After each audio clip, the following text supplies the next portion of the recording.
श्री स्वामी समर्थ जय जय स्वामी समर्थ। श्री स्वामी समर्थ जय जय स्वामी समर्थ महाराज श्री।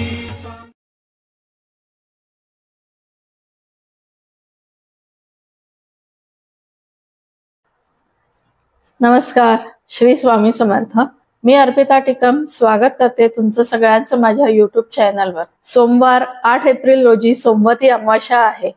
ज्या लोकांच्या पत्रिकेमध्ये पितृदोष आहे किंवा राहूची महादशा किंवा राहूची अंतर्दशा सुरू आहे, अशा लोकांनी या दिवशी महादेवाला बेलपत्र वाहून जलाभिषेक करावा किंवा पिंपळाच्या झाडाची पूजा करावी किंवा ओम नमो वासुदेवाय नमः या मंत्राचा 11 माळी जप करून तो पितरांना अर्पण करावा किंवा या दिवशी सकाळी स्नान करून अशोकाचे झाड लावावे आणि त्याची सेवा करावी। यामुळे विष्णू कृपेने पितरांना मोक्ष प्राप्ती होण्यास मदत मिळेल। या अमावास्येला खग्रास सूर्यग्रहण देखील होणार आहे, पण हे सूर्यग्रहण फक्त उत्तर अमेरिका, कॅनडा आणि ग्रीनलँड या देशांमधून दिसत असल्याने इतर देशांनी ग्रहणाचे वेदाधी नियम पाळू नये। मंगळवार 9 एप्रिलला शालिवाहन शके 1946 तसेच विक्रम संवत 2080 क्रोधी नाम संवत्सर चैत्र शुद्ध प्रतिपदा म्हणजे गुढीपाडवा या दिवसापासून नवीन वर्षाची सुरुवात होते। नववर्षाच्या सगळ्यांना हार्दिक शुभेच्छा। हे नववर्ष सगळ्यांना सुखासमाधानाचे, समृद्धीचे आणि भरभराटीचे जावो ही स्वामी चरणी प्रार्थना। आता आपण आपल्या साप्ताहिक राशी भविष्याकडे वळू।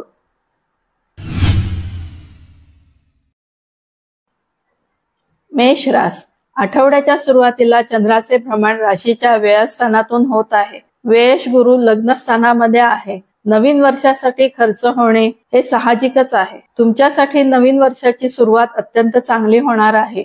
मेष राशीतील चंद्र आणि गुरु तुमच्या भाग्यामध्ये वृद्धी करणारे होतील। लहान भावंडांच्या गाठीभेटी होतील। आईकडनं शुभ आशीर्वाद मिळतील। एकूणच हा आठवडा तुमच्यासाठी खूप चांगला जाणार आहे। फक्त खर्चावर थोडे नियंत्रण ठेवावे लागणार आहे। जोडीदाराची उत्तम साथ या आठवड्यात तुम्हाला मिळणार आहे, तरी पण मध्ये मध्ये शाब्दिक चकमक होण्याची शक्यता आहे। बुध वक्री होऊन परत मीन राशीमध्ये प्रवेश करत असल्याने छोटे प्रवास या आठवड्यामध्ये टाळावे। कोर्टाशी संबंधित कामे या आठवड्यामध्ये पुढे ढकलावी। कुठलेही करार अथवा कर्जाविषयीची कामे या आठवड्यामध्ये करू नये। मुलांच्या तब्येतीची काळजी घेणे जरुरीचे आहे। नोकरीच्या ठिकाणी मात्र तुम्हाला समाधान मिळेल। तुम्ही केलेल्या कष्टांना योग्य न्याय मिळेल। व्यापाऱ्यांना हा आठवडा चांगला जाईल, पण त्यांना देखील खर्चावर नियंत्रण ठेवावे लागणार आहे। कलाकारांना हा आठवडा साधारण जाईल। राहू व्ययस्थानी असल्यामुळे मेष राशीवाल्यांनी या सोमवारी महादेवाला बेलपत्र वाहून जलाभिषेक करावा। गुरुची अथवा दत्ताची उपासना सुरू ठेवावी।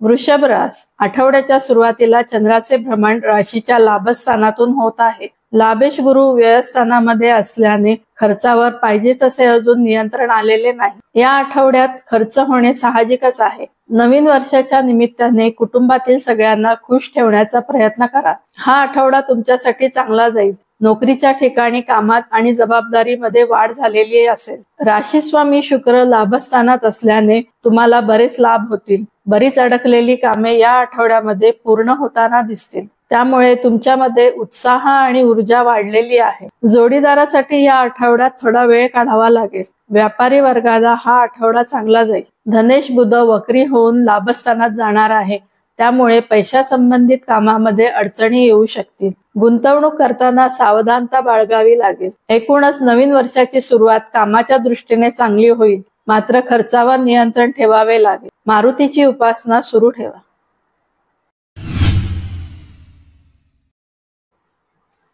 मिथुन रास, आठवड्याच्या सुरुवातीला चंद्राचे भ्रमण राशीच्या दशम स्थानातून होत आहे। दशमेश गुरु लाभस्थानामध्ये आहे। दशम स्थानातील ग्रह तुमच्या नोकरीवर परिणाम करणारे आहे। कामाचा ताण वाढेल किंवा कामानिमित्त फिरतीचे योग येतील। नोकरीच्या ठिकाणी तुमच्या विरुद्ध काही घटना घडण्याची शक्यता आहे, पण लाभस्थानातील गुरुच्या कृपेमुळे तुम्ही विरोधकांवर मात करू शकाल। राशी स्वामी बुध वक्री झाल्यामुळे घरातील वातावरण तुमच्यासाठी फारसं अनुकूल राहणार नाही। त्यामुळे या आठवड्यामध्ये तुमची मनस्थिती थोडी उदासच राहील। कुठलेही महत्त्वाचे काम या आठवड्यामध्ये हातात घेऊ नका। जोडीदाराची साथ मात्र तुमच्यासाठी दिलासा देणारी आहे। मुलांकडे या आठवड्यामध्ये लक्ष देणे जरुरीचे आहे. उच्च शिक्षण घेण्याचा तुम्ही जर विचार करत असाल तर हा कालावधी तुमच्यासाठी अनुकूल आहे.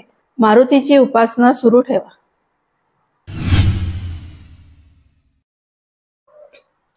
कर्क रास. आठवड्याच्या सुरुवातीला राशीस्वामी चंद्राचे भ्रमण राशीच्या भाग्यस्थानातून होत आहे. भाग्यस्थानामध्ये ग्रहण योग होत असल्याने सोमवती अमावास्येला शंकराला जलाभिषेक करून बिल्वपत्र अर्पण करावे. नवीन वर्षाच्या सुरुवातीला नोकरीच्या ठिकाणी चांगली बातमी ऐकायला मिळणार आहे. भाग्येश गुरु दशमात असल्याने बढतीचे योग येऊ शकतात. दशमेश मंगळ अष्टम स्थानातून भ्रमण करत असल्यामुळे अचानक धनलाभाचे योग येऊ शकतात. कामाच्या ठिकाणी ऊर्जा आणि उत्साह वाढलेला आढळेल. लाभेश शुक्र भाग्यस्थानामध्ये असल्यामुळे मोठ्या भावंडांकडून तुम्हाला योग्य मार्गदर्शन लाभेल. त्याचा उपयोग तुम्हाला घरासंबंधित कार्यामध्ये होणार आहे. घरातील वातावरण तुमच्यासाठी अनुकूल राहील. मुलांना मात्र उष्णतेमुळे त्रास होणार नाही याची काळजी घ्या. लांबचा प्रवास, खास करून विमानाने प्रवास या आठवड्यामध्ये टाळा. जोडीदाराशी जुळून घ्यावे लागणार आहे. व्यापारी वर्गाला हा आठवडा फारसा चांगला जाणार नाही, मात्र अचानक धनलाभाचे योग येण्याची शक्यता आहे. लहान भावंडांशी वाद होणार नाही याची काळजी घ्यावी लागेल. धार्मिक कार्यासाठी पैसा खर्च होण्याची शक्यता आहे. गुरुची अथवा दत्ताची उपासना सुरू ठेवा.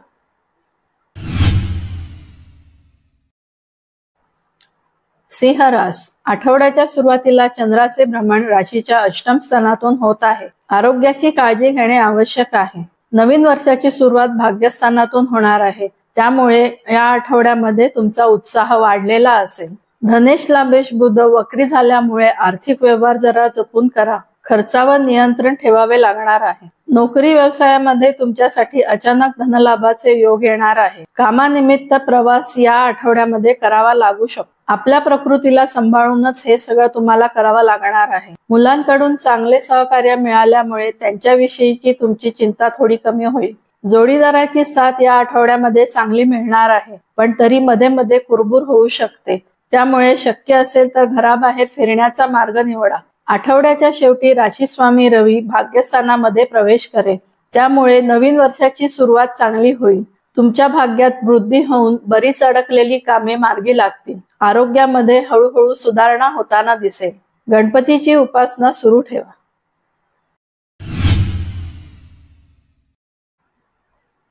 कन्या रास. आठवड्याच्या सुरुवातीला चंद्राचे भ्रमण राशीच्या सप्तम स्थानातून होत आहे. सोमवती अमावास्येला जोडीदाराबरोबर महादेवाचे दर्शन घेऊन जलाभिषेक नक्की करा. सप्तमेश गुरु अष्टम स्थानात आहे. या आठवड्यामध्ये सासरच्या मंडळींकडून काही लाभ होण्याची शक्यता आहे. राशीस्वामी बुध या आठवड्यामध्ये वक्री होत आहे, त्यामुळे तुमची मनस्थिती फारशी चांगली राहणार नाही. कामावर लक्ष केंद्रित करावे लागणार आहे. कदाचित तुमच्याकडून कामामध्ये दुर्लक्ष होऊ शकते. भाग्येश धनेश शुक्र सप्तम स्थानामध्ये त्याच्या उच्च राशीमध्ये आल्यामुळे आर्थिक स्थिती चांगली राहील. परदेशी जाण्याचे योग येऊ शकतात. व्यापाऱ्यांना हा आठवडा चांगला जाईल.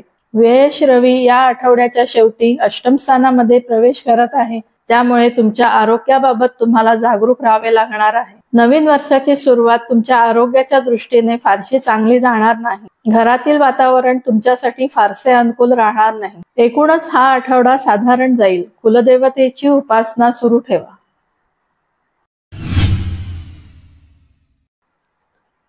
तुळ रास. आठवड्याच्या सुरुवातीला चंद्राचे भ्रमण राशीच्या षष्ठ स्थानातून होत आहे. षष्ठेश गुरु सप्तम स्थानामध्ये आहे. सोमवती अमावास्येला भगवान विष्णूंचा 11 माळी मंत्र जप करून तो पितरांना अर्पण करावा. त्यामुळे गुप्तशत्रू किंवा विरोधकांपासून होणारा त्रास कमी व्हायला मदत होईल. कुठलेही महत्वाचे काम या आठवड्यामध्ये हाती घेऊ नका. कोर्ट कचेरीची कामे पुढे ढकला. कर्जाविषयीची कामे या काळात करू नका.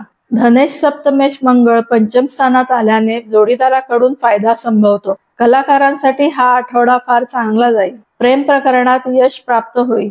व्यापारी वर्गाला हळूहळू पण नक्की धनलाभ होतील. भाग्येश बुध वक्री झाल्यामुळे परदेशी शिक्षण घेण्याचा विचार करत असणाऱ्यांची कामे या आठवड्यामध्ये विलंबाने होण्याची शक्यता आहे. राशीस्वामी शुक्र षष्ठ स्थानात आल्यामुळे तुमच्या विरोधकांवर तुम्ही सहज मात कराल, पण राहू देखील षष्ठ स्थानात असल्यामुळे नोकर वर्गाकडून पाहिजे तसे सहकार्य या काळात मिळणार नाही. विरोधकांच्या संख्येत वाढ होण्याची शक्यता आहे. श्रीकृष्णाची उपासना सुरू ठेवा.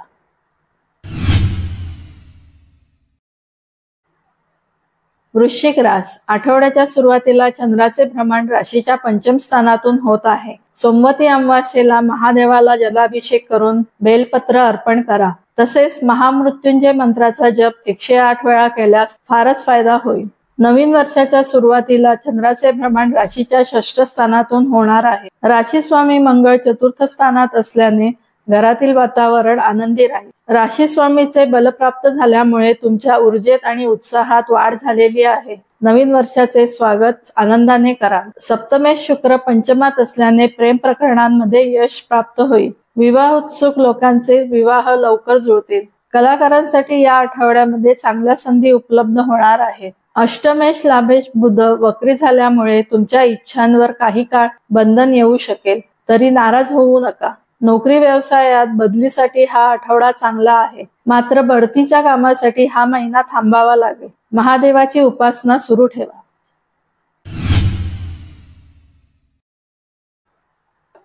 धनुरास, आठवड्याच्या सुरुवातीला चंद्राचे भ्रमण राशीच्या चतुर्थ स्थानातून होत आहे. चतुर्थ स्थानातील ग्रहस्थिती तुमच्यासाठी फारशी अनुकूल नाही. सोमवती अमावास्येला शिवाला जलाभिषेक करून बिल्वपत्र अर्पण करावे, त्याने फायदा होईल. नवीन वर्षाची सुरुवात चांगली होणार आहे. राशी स्वामी गुरु पंचम स्थानात असल्याने आरोग्य चांगले राहील. कलाकारांना हा आठवडा चांगला जाईल. कामानिमित्त प्रवास योग येतील. मुलांबरोबर एखाद्या सहलीचे आयोजन या आठवड्यात नक्की करा. षष्ठेश लाभेश शुक्र चतुर्थ स्थानात असल्याने घराच्या सजावटीसाठी काही खरेदी या आठवड्यामध्ये कराल. जोडीदाराबरोबर जुळून घ्यावे लागेल. व्यापारी वर्गाला व्यवसायाच्या दृष्टीने हा आठवडा फारसा चांगला जाणार नाही. नोकरीमध्ये तुमच्या विरुद्ध काही घटना घडू शकतात, त्यामुळे सावधानता बाळगावी लागणार आहे. लहान भावंडांबरोबर वाद होणार नाही याची काळजी घ्या. लांबचा प्रवास सध्या टाळलेला उत्तम आहे, विशेषतः विमानाचा प्रवास. सूर्याची उपासना सुरू ठेवा.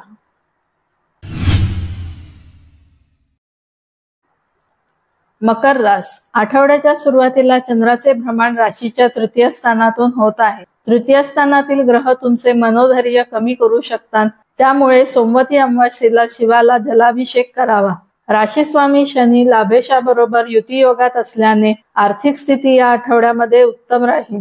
कामानिमित्त प्रवास योग होतील. घरातील वातावरण तुमच्यासाठी अनुकूल राहील. षष्ठेश बुध या आठवड्यामध्ये वक्री झाल्यामुळे कोर्ट कचेरीची कामे तसेच कर्जाविषयीची कामे पुढे ढकला. मुलांबरोबर एखाद्या छोट्या सहलीचा आनंद नक्की घ्या. या आठवड्यामध्ये जोडीदाराची तुम्हाला उत्तम साथ लाभणार आहे. व्यावसायिकांना हा आठवडा चांगला जाईल. नोकरीच्या ठिकाणी कामानिमित्त प्रवास योग येतील. एकूणच नवीन वर्षाचे स्वागत चांगले होईल. मारुतीची उपासना सुरू ठेवा.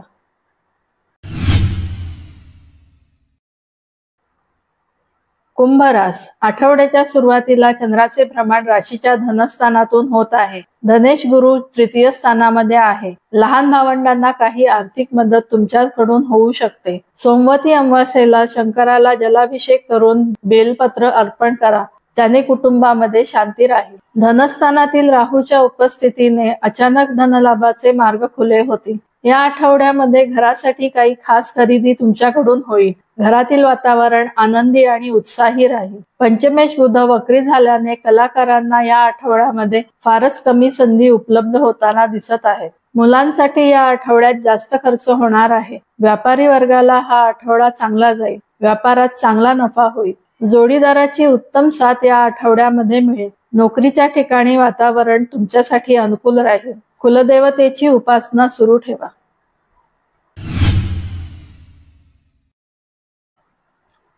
मीन रास, आठवड्याच्या सुरुवातीला चंद्राचे भ्रमण तुमच्याच राशीतून होत आहे. राशी स्वामी गुरु धनस्थानात असल्याने आर्थिक स्थिती उत्तम राहील. या सोमवती अमावास्येला ग्रहण योग तुमच्याच राशीत होत असल्याने शिवाला जलाभिषेक नक्की करा. नवीन वर्षाची सुरुवात चांगली होईल. लक्ष्मीची कृपा तुमच्यावर आणि तुमच्या कुटुंबावर होईल. तृतीय शुक्र त्याच्या उच्च राशीमध्ये आल्यामुळे तुमच्या आत्मविश्वासामध्ये वाढ होईल.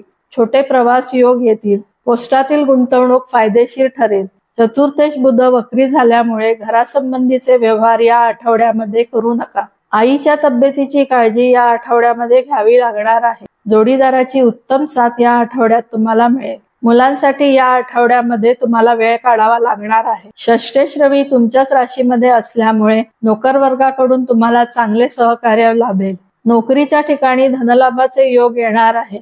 एकूणच नवीन वर्षाची सुरुवात चांगली होईल. गजाननाची उपासना सुरू ठेवा. तुम्हाला हा व्हिडिओ कसा वाटला हे कमेंट्सद्वारे जरूर कळवा आणि चॅनलला लाईक, शेअर आणि सबस्क्राईब करायला विसरू नका. धन्यवाद.